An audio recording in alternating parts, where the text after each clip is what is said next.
안녕하세요. 독서연구소 고영수 작가입니다. 여러분 반갑습니다. 오늘은 폭군 두 번째 시간인데요. 우리 뿌덕 여러분들 이 책 잘 읽고 계시나요? 정말 짱이죠? 예. 이 책 간단하게 다시 한번 설명해 드리면 퓰리처상, 전미도서상, 인문사회과학의 노벨상 홀베르그상을 수상한 스티븐 글린블렛이 셰익스피어 작품을 통해서 권력의 원리, 더 나아가서 독재자, 폭군에 대해서 서술한 책이 바로 이 책입니다.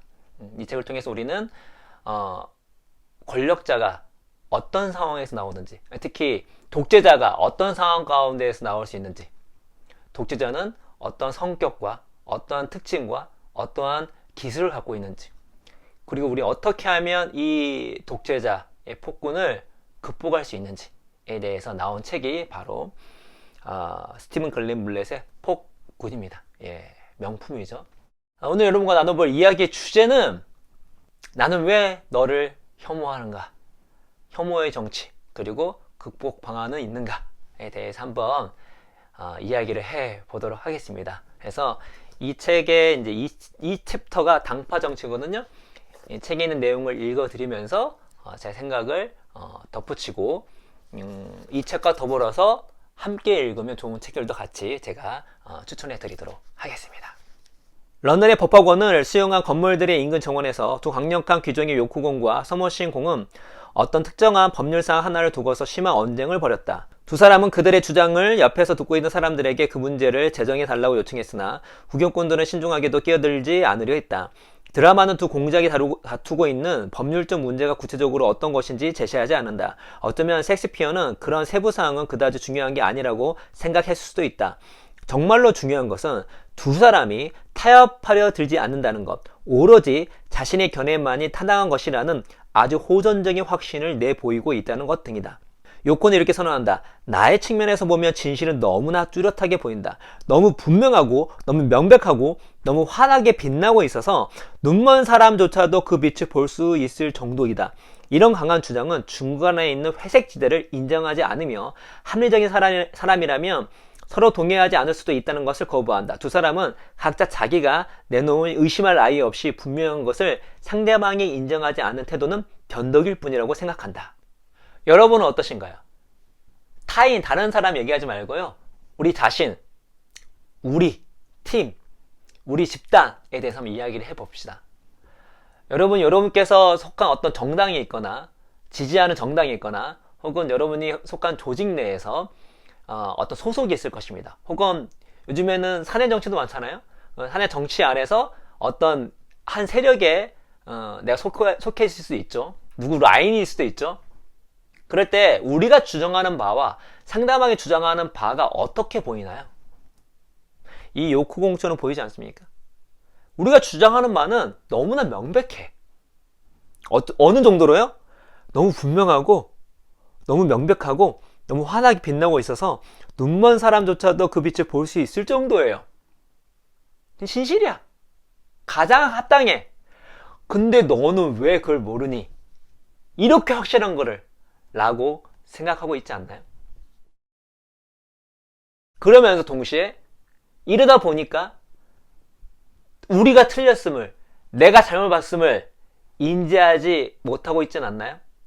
더 나아가서 둘 다 옳아서 진짜 진실은 우리 둘 그 사이에 있는 회색지대에, 어느 회색지대에 정말 잘 보이지 않고 뿌연 그런 장소에 있다는 생각을 하지 못하진 않나요? 이 요쿠공이 이야기한 내용, 지금 이 두 그룹이 싸우고 있는 내용은 이 소속소속만 있는 것이 아니라 놀랍게도 어떻죠? 예, 우리의 현실 그 자체입니다. 그렇기 때문에 셰익스피어 작품이 되게 위대한 거예요. 셰익스피어 작품이 위대한 이유 뭐죠? 예, 보편성. 400년 전에 쌓여진 그 책임에 불구하고 어떻죠? 지금 현재를 조망할 수 있는 책. 중간에 이제 구경꾼들은 처음 의도했던 것처럼 중립의 상태로 남는 것이 불가능해졌다. 그들은 선택해야만 했다. 역사적 인물인 요쿠와 서머싯은 사병을 거느리고 영국의 일부 지역을 실제로 지배한 중세의 강력한 영주들이었다. 셰익스피어 사극은 현대 아프가니스탄의 군벌들이 연상하게 하는 방식으로 두 인물을 묘사할 수도 있었을 것이다. 그러나 그렇게 하지 않고 두 사람이 당파를 형성한 다음 라이벌 귀족 신분에서 정적으로 변모해가는 과정을 보여주고 있다. 섹스피어는 이런 과정을 현대적 관점으로 묘사하고 있는 건 아니다. 섹스피어 당시의 영국에는 후대 영국이나 다른 나라에서 발달하게 되는 정당 조직에 의한 대의 제도 같은 것은 없었다. 그렇지만 그가 드라마에서 보여주는 것은 우리에게 기이할 정도로 낯익은 풍경이다.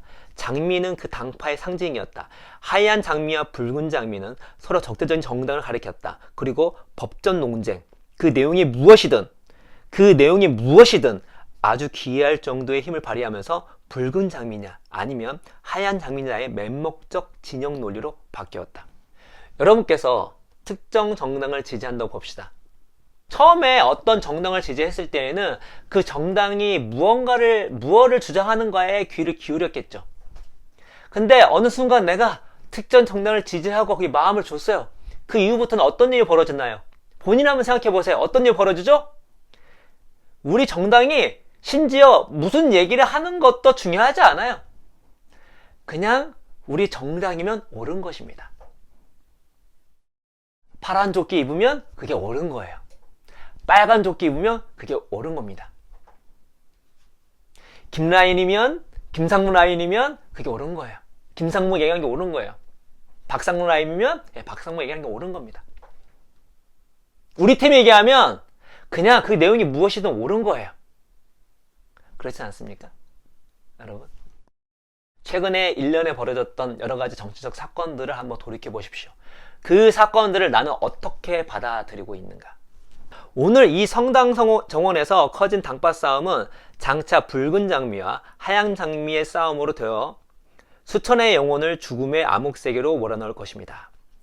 모호한 법적 차이는 근본적으로 바뀐 것이 없고 논쟁의 새로운 건수도 생겨나지 않았고 탐욕이나 질투 같은 내면적 이유도 있는 것 같지 않다. 하지만 당파의 분노는 그 자체의 생명을 가지고 있는 듯하다. 갑자기 모든 사람이 살인적 공격 심리로 내면이 활활 타오르는 것 같았다. 왕이라는 주도적 인물이 존재하지 않은 상황에서 순전히 관습적이고 무의미한 상징들이 집단의 단결심과 집단적 혐오감을 맹목적으로 솟구치게 했다. 좋아요. 내 정당이 좋아. 멈추지 않는다는 거죠. 내 정당이 이제 좋은 나머지 뭐죠? 상대방을 혐오하기 시작합니다. 혐오하기 시작해요. 그래서 이제는 특정 인물이 특정 정당이 얘기할 때에 그냥 싫은 정도가 아니라 그냥 걔네들이 하는 것 그 자체가 꼴배기스럽고 혐오스러워. 이름만 들어도 그들이 상징하는 그 색깔만 보아도 혐오스러운 거예요. 따지지도 묻지도 않아요. 그냥 선언적으로 내 감정이 그들이 싫고 혐오하는 감정이 그냥 보자마자 듣자마자 올라오기 시작합니다. 그렇지 않나요? 여러분 그렇지 않습니까? 여러분이 싫어하는 특정 이름을 들었을 때 그냥 싫지 않나요? 그냥 혐오감이 들지 않나요? 이런 혐오감은 사회적 붕괴와 그 혼란을 틈탄 독재자를 등장시키는 데 중요한 역할을 했다. 그런 혐오감으로 인해 각 당파의 사람들은 상대 당파의 목소리를 듣는 것도 참을 수 없었고 심지어 그런 당파를 생각하는 것조차도 극도의 불쾌감을 느꼈다. 만약 네가 나와 함께 하지 않는다면 나는 너를 증오하고 너와 너의 지지자들을 모두 죽여버리겠다. 당연히 각 당파는 권력을 추구했고 권력을 추구하는 것은 그 자체로 분노의 표현이었다. 즉 나는 너를 죽여버릴 수 있는 권력을 원한다는 것이었다. 분노는 모욕을 낳고 모욕은 난폭한 행위를 낳고 난폭한 행위는 이어서 분노의 강도를 더욱더 높였다. 그 모든 것은 나사형으로 빙글빙글 돌면서 도저히 통제할 수 없는 것이 되었다. 여러분은 이 책에 있는 제가 방금 읽어드렸던 내용을 어떻게 생각하십니까? 어떤 분은 책 내용이 좀 너무 과하다, 과장됐다 라고 생각하는 분이 계실 거라 생각이 듭니다. 그런데 저는 그렇게 생각하지 않습니다. 너무나 적나라하게 지금 현재 우리들의 모습들을 얘기해주고 있습니다. 그렇죠? 여러분 TV에 나온 정치인들 보십시오. 유튜브 영상 보십시오.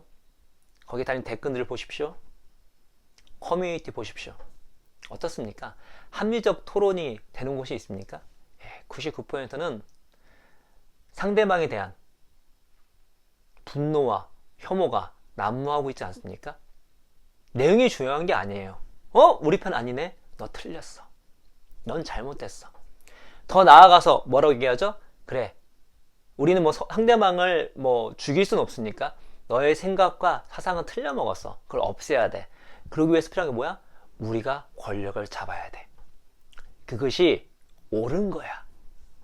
라고 정치인들뿐만 아니라 제가 지지하는 일반 대중들도, 특정 정당을 지지하는 일반 대중들도 그렇게 유튜브에서, 커뮤니티에서 또 만났을 때 싸우고 있진 않나요? 이 책은 이제 섹스피어 놀라운 게 어떻게 해서 이 사소한 법률 문제가 확장이 되어서 서로를 죽일 것처럼 혐오하며 분노를 내는 당파 싸움으로 번지는지, 그리고 그 가운데에서 뭐라 그러죠? 그때의 독재자가 날 확률이 높군요. 그 상황 가운데 어떻게 해서 폭군이 등장하게 되는지를 섹스피어 작품을 통해서 이야기해주고 있기 때문에 이 책이 정말로 훌륭하다는 생각이 들고, 그것이 이 400년 전의 이야기가 아니라 지금 현재 벌어지고 있는 이야기와 다르지 않다는 것이 정말로 재밌는 부분입니다. 그래서 우리한테 중요한 건 무엇이냐면요, 또 여기서 우리가 보면서 상대방 누군가에 대해서 비판하기보다 이런 책을 정말로 잘 읽기 위해서는 내 자신 그리고 우리 팀에 대해서 반성적으로 생각해 보는 게 매우 중요합니다. 이런 혐오의 정치 계속되면 안 되겠죠? 그렇죠? 혐오의 정치를 어떻게 극복할 수 있을까요? 쉽진 않을 것입니다. 왜냐면 그 섹스피어가 얘기하는 이 과정들은요, 섹스피어의 어떤 작품 속에 나와 있긴 하지만 이런 책들을 읽어보면 이론적으로도 정말 맞다는 것을 알게 됩니다. 이제 바른 마음이라는 책인데, 나의 옳음과 그들의 옳음은 왜 다른가에 대해서 뭐 최고의 도덕 심리학자인 도너스 화이트가 이론적으로 얘기해 주고 있는 부분입니다. 우리는 집단 지향성이 있는 존재고요. 군집 스위치라고 하죠. 이 책 얘기합니다. 집단화 됐을 때 내 집단 편향이 얼마나 강한지를 알게 됩니다. 내 집단 편향이 되면 외 집단, 다른 집단에 대해서 적개심이 엄청나게 커지게 되죠. 엄청나게 커지게 됩니다. 그리고 집단화, 집단 지향성에서 만들어지는 것이 도덕인데요. 이건 도덕의 기원이라는 책을 보면 나옵니다. 이 책에서도 나오고요. 도덕인데, 이 도덕이라고 하는 것은 어떤 합리적 추론을 통해서 나온 결과가 아니라요, 감정입니다. 감정. 때문에 내가 어떠한 도덕적 기준을 세우면 거기에 반하는 것들은 감정적으로 대응할 수밖에 없습니다. 특히 뭐요? 혐오감으로, 분노로. 그런 모습. 그러니까 이 책에 나오는 그 내용들이 이론적으로 어떻게 되는지가 나온 책이 이 책입니다. 함께 읽으면 매우 좋은 책이고, 그러면은 어느 정도 우리 스스로가 용서가 됩니다.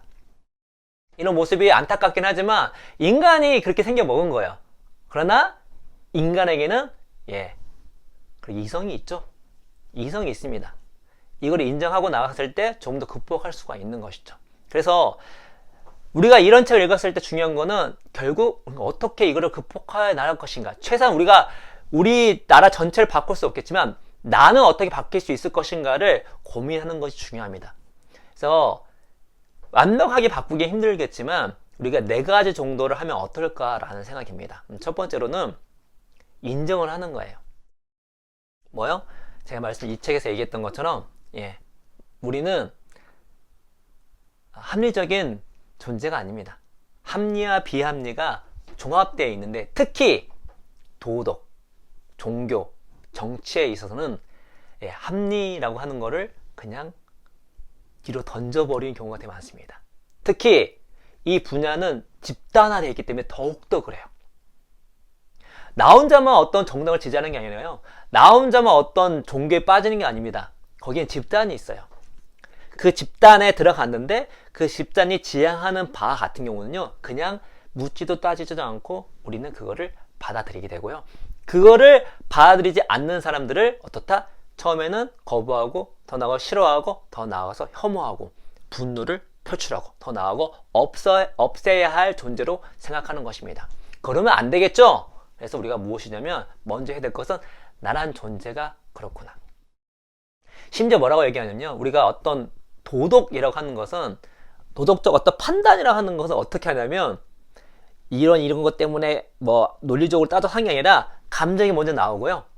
나중에 그 감정을 내가 이 세운 감정을 내 IQ로 합리화시킵니다. 그러니까 내가 누가 싫어, 어떤 정치인이 싫어, 어떤 정당이 얘기하는 정책이 싫어 했을 때 이거는 이런 상황 때문에 이런 데이터로 봤을 때 틀렸어 라기보다 그냥 싫어요. 그리고 내가 싫어하는 것들을 어떻게 방어하기 위해서 나머지 이성을 쓰고 있다는 것이죠. 내가 그러한 존재임을 먼저 인정하는 게 중요합니다. 내가 누군가 상대방의 정당을 판단할 때, 상대방의 지지자를 판단할 때, 상대방의 어떤 정치인을 판단할 때 내가 갖고 있는 것이 상당 부분이 논리적인 것이 아니라 감정적인 부분이 많다는 걸 인정하는 것이 중요해요. 여러분 냉정하게 생각해 보세요. 그냥 이름만 들어도 싫잖아요. 예. 그거를 스스로 내가 그런 존재라는 것을 인정하는 건 중요합니다. 메타인지가 있어야 돼요. 그리고 인정했을 때 어떻죠? 우리가 변화할 수 있고 좀 더 성장할 수가 있고 바뀔 수 있는 부분이 있는 것입니다. 그거를 내가 인정하지 않아. 난 오라. 그럼 계속 그렇게 가는 거죠. 계속 그렇게 가는 겁니다. 그러면 내가 너와 만드는 사회가 좀 더 나아질 수가 없겠죠? 그렇죠? 자, 두 번째로는 여러분 진실은요 대부분 회색지대에 있습니다. 이 책에서 나오잖아요. 이런 강한 주장은 중간에 있는 회색지대를 인정하지 않으며 합리적인 사람들이라면 서로 동의하지 않을 수도 있다는 것을 거부한다. 예. 여러분 우리가 사회 정치적인 문제는요 대부분 회색지대에 있어요. 왜냐면 우리 사회 정치라는 것은 많은 것들이 얽혀있기 때문에 딱 부러지게 옳고 그런 것이 없는 경우가 많습니다. 정말로 우리가 알지 못하는 그 회색지대의 어느 곳에 있는 확률이 매우 높아요. 그리고 완벽하게 옳은 것도 거의 없습니다. 어떤 정책이 누구한테 좋으면 누구한테 안 좋은 것이 대부분이에요. 대부분입니다. 그래서 나도 틀릴 수 있고 너도 틀릴 수 있고 나도 맞을 수 있고 너도 맞을 수 있고 우리 둘 다 부분적으로 맞아서 우리 둘을 잘 조합했을 때 회색지대 가운데 어느 곳에 최선의 안위, 최선의 진실이 있다는 것을 알 필요가 있어요. 그랬을 때 우리가 주장하는 것에 전체가 혹은 일부분이 틀릴 수 있다는 것들을 바라보게 되고 상대방의 주장조차도 어느 정도 맞을 수 있다는 마음을 가질 수 있다는 것입니다. 그래서 우리가 뭐 부동산 문제, 뭐 세금 문제, 뭐 최저임금 문제, 뭐 검찰 개혁 문제, 뭐 국가 간에 관련된 어떤 뭐 불매 운동부터 뭐 분쟁 등등 보시면 그게 단순하지가 않아요. 단순하지가 않습니다. 단순히 딱 해서 이건 옳고 이건 틀려 그런 거 거의 없습니다. 그래서 우리 진실은 회색지대에 있어 그 회색지대에 숨어있는 진실 찾으려고 우리가 노력하지 않으면 우리가 관련된 문제에 최선의 안을 내는 것은 매우 힘들죠. 심지어 제가 작은 회사를 운영함에 있어서도 완벽한 진실이란 것이 없고 대부분 이 회색지대 가운데 있는데 그렇기 위해서 합리적으로 토론하는 것이 매우 중요한데 하물며 정치, 사회, 국가 간의 문제는 어떻겠습니까? 그렇죠? 자, 세 번째로는 문제력을 높여야 됩니다. 그래서 문제력을 높여야 돼요. 그러니까 우리가 어떤 문제가 터졌을 때 그 문제의 본질을 볼 수 있는 능력이 필요하거든요. 그러려면은 지식이 있어야 되고요. 그 논리가 누가 더 옳은지를 판단할 줄 알아야 돼요. 근데 그 모든 것이 문제력이 높았을 때 베스트 안을 찾을 수 있는 거예요. 그러니까 제가 진실 회색지대에 있다 해가지고 어떤 양비론을 얘기하는 것이 아닙니다. 누군가 더 상대적으로 더 옳은 수는 있어요. 진실로. 이 현재 있는 객관적 데이터 안에서 100% 옳고 100% 틀리다는 거의 없지만 상대적으로 옳은 것이 분명히 있습니다. 분명히 있어요. 그러면 그거를 어떻죠? 분간하고 알아볼 수 있는 힘이 필요해요. 그게 문해력이에요. 그래서 이 책의 독재자가 어떻게 하죠? 독재자가 어떻게 하죠? 교육을 말살을 하려고 하죠. 이 책 읽어보시면 내 놈들은 문법 학교를 세워 이 나라의 젊은이들을 가장 반역적인 수단으로 타락시킨 놈이다. 우리의 조상들은 옛날에 부목 외에 책 같은 것은 없었다. 내 놈들은 인쇄라는 것을 시작한 놈이야. 그뿐 아니라 왕이나 왕관이나 위신에 어긋나는 저 종이 공장을 세웠다.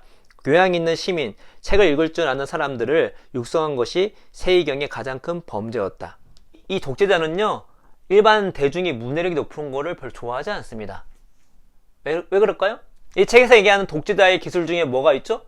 예, 기만전 영업주의. 사람들을 이렇게 기만하는 거예요. 근데 어떻게 하면 기만을 당하지 않죠? 예, 문해력이 높을수록 기만을 당하지 않죠. 역으로 독재자 입장에서는 예, 사람들이 똑똑해지는 것을 싫어합니다. 그래서 예, 문해력을 높일 필요가 있는 것이죠. 그래서 우리가 독서와 글쓰기는 기본으로 열심히 해야 될 이유가 바로 그것입니다. 마지막으로는 무엇이 필요하냐면 확진 편향에서 벗어나야 돼요. 우리가 대부분 여러분 유튜브나 뭐 팟캐스트나 영상 뭐 보십니까? 내 생각과 반대되는 주장하는 영상을 보신 적 있습니까? 극히 드물죠. 극히. 심지어 그래서 페이스북이나 그 다음에 유튜브가 등장하고 나서 나와 다른 사람들의 생각들이 서로 충돌을 하면서 이 사회가 더 좋아질 거라고 예측한 사람들이 적지 않았는데 불구하고 지금 나온 결과는 뭐죠? 예, 내가 좋아하는 영상과 내가 좋아하는 사람들의 글만 보기 때문에 더 파편화되고 더 당파적으로 되고 더 반복되는 현상이 지금 벌어지고 있습니다. 그걸 막기 위해서 뭐다? 예, 나와 다른 주장을 하는 사람들의 이야기를 들을 수 있는 용기가 필요해요. 저 그걸 용기라고 표현합니다. 왜 그러냐면 별로 기분이 안 좋거든요. 앞부분 돌아가 볼까요? 내가 좋아하는 사람의 영상만 볼까요?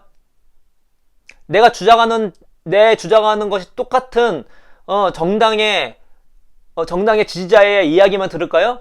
그것이 쾌감이 되거든요. 반대로 내가 지지하는 정당에 반대하는 얘기를 들으면 그 내용이 어떤 건 상관없이 그냥 불쾌해요. 불쾌해요. 그 때문에 보지도 않고 듣지도 않는 것입니다. 그렇게 하게 되면 확진 편향이 생기죠. 내가 더 옳다고 생각하는 거예요. 예, 그것이 나라를 망하게 하고 나를 망하게 하죠. 특히 이런 사람이 비즈니스 하면 그냥 망합니다. 예. 그래서 어떻게 한다? 확진 편향에 빠지지 않기 위해서 내 선입관을 지지해주는 어떤 근거나 이야기만 들으면 안 돼요. 상대방의 주장을 볼 줄도 알고 들을 줄도 알아야 합니다. 그런데 저는 이건 유튜브는 크게 추천해주고 싶지는 않아요. 예, 유튜브에 나오는 내용들 중에 너무나 편협적인 경우가 많아가지고 상대방 주장을 들어야 되는데 상대방 주장이 그럴듯해야 되거든요. 그렇지 않는 경우가 많습니다. 이왕이면 그래도 조금 정갈하고 내용이 풍부한 그런 책을 중심으로 보시면 좋고 글을 중심으로 보시는 것이 훨씬 좋다는 생각이 듭니다. 뭐 개인 취향이지만 그럼에도 불구하고 내가 나와 다른 이야기를 주장하고 있는 다른 생각을 이야기하고 있는 사람들의 이야기를 경청하는 것은 매우 중요합니다. 그래서 저 같은 경우는 예를 들어서 이 우리 모은성의 선한 천사를 통해서 저는 철석같이 시대가 지날수록 폭력성이 커진다고 생각했거든요. 그렇게 믿어왔었어요. 근데 이 책을 읽고 절대 그렇지 않구나라는 걸 받아들였습니다. 받아들이는 게 쉽지 않았어요. 왜냐면 저는 그렇게 믿고 싶었던 거였어요. 그러니까 지금 내가 뭐 테러나 여러 가지 일도 벌어지고 지금 나라가 이 세상에 지금 안 좋아지는구나 라는 것들이 나는 그런 것들을 그냥 어떤 객관적 데이터에서 내가 그거를 바라보는 것이 아니라 내가 그거를 믿고 내가 믿은 나머지 그것이 그리야만 한다고 밀어붙이고 싶었어요. 그래서 내 믿음이 옳았으면 좋겠어요. 그러나 틀렸다고 말합니다. 받아들여야죠. 자, 이건 뭐 우리 본성의 선수 너무 훌륭한 책이고요. 자, 아시아 힘 이 책을 읽으면서 정말 고통스러웠어요. 왜냐, 제가 정말 싫어하는 정치인이 있거든요. 그 정치인이 지금도 크게 좋아하진 않습니다. 그러나 그 정치인의 일부분을 내가 인정하지 않으면 안 되겠다는 생각을 하게 해준 책이 이 책입니다. 내가 아무리 논리적으로 봐도 그게 옳은데 받아들이기가 쉽지가 않아요. 받아들이기 쉽지 않아요. 근데 예, 그거를 저는 받아들였습니다. 그러면서 저는 제가 성장했다고 생각합니다. 물론 제가 생각한 그 싫어하는 정치인이 안 좋은 행동을 많이 했어요. 그러나 그가 했던 중에 일부분을 제가 인정하지 않을 수 없었습니다. 그 인정하지 않을 수 없다. 내가 그거를 인정하기까지 되게 힘들었어요. 왜? 여러분 말씀드렸잖아요. 우리는 어떤 도덕적 판단을 할 때, 특히 우리가 정치나 종교적으로 판단을 할 때 감정적으로 먼저 판단한다니까요. 그 감정을 내가 극복을 해야 되잖아요. 예, 그걸 극복했을 때 어떻다? 예, 성장을 하는 것입니다. 그런 의미에서 예, 이 책도 제가 이 책도 추천해 드리고요. 이 책도 추천해 드리고 싶습니다. 제가 최근에 읽었던 책 중에 국내 경제 책 중에 가장 재미있게 읽는 책이 이 밀레니엄 이코노미인데, 여기는 저자가 두 분이시죠. 홍순욱 박사님하고 박종훈 박사님이 같이 계시는데, 두 분이 스탠스가 많이 달라요. 이 책 되게 치열합니다. 치열한데 너무 재밌고, 아, 진실은 은근히 회색지대에 있구나 라는 것들을 많이 깨닫게 됩니다. 이분 말 들으면 맞은 것 같고 이분 말 들으면 맞은 것 같아요. 이걸 종합해 보는 거죠. 그리고 어떤 상황이든 간에 다 복잡하다는 걸 알게 됩니다. 그리고 철석같이 내가 믿었던 것도 반대 어떤 데이터로 논박을 당하는 걸 많이 경험을 했어요. 매우 훌륭한 책입니다. 이런 책을 읽으면서 아, 합리적 토론이 이런 것이구나. 이런 걸 통해서 우리가 의사결정을 한다면 과거보다 좀 더 나은 의사결정을 할 수 있겠구나. 내 개인이, 우리나라가. 그렇죠? 그래서 여러분께서 우리 매석자 여러분 이 폭군이라는 책을 읽으실 텐데, 먼저 어떤 누군가가 생각이 난다 할지라도 그 생각을 먼저 접으세요. 접고 나는, 우리 팀은 폭군이 아닌지 독재자는 아닌지, 이 당파 싸움에서 나는 합리적으로 토론하는 것이 아니라 상대방을 혐오하고 분노만 하는 것이 아닌지를 먼저 바라봐야 합니다. 그럴 때 이 책이 의미가 있는 거예요. 이 책이 의미가 있는 거예요. 봐라, 이 폭군 뭐 누구 그 의미가 없습니다. 먼저 우리 자신을 바라봐야 돼요.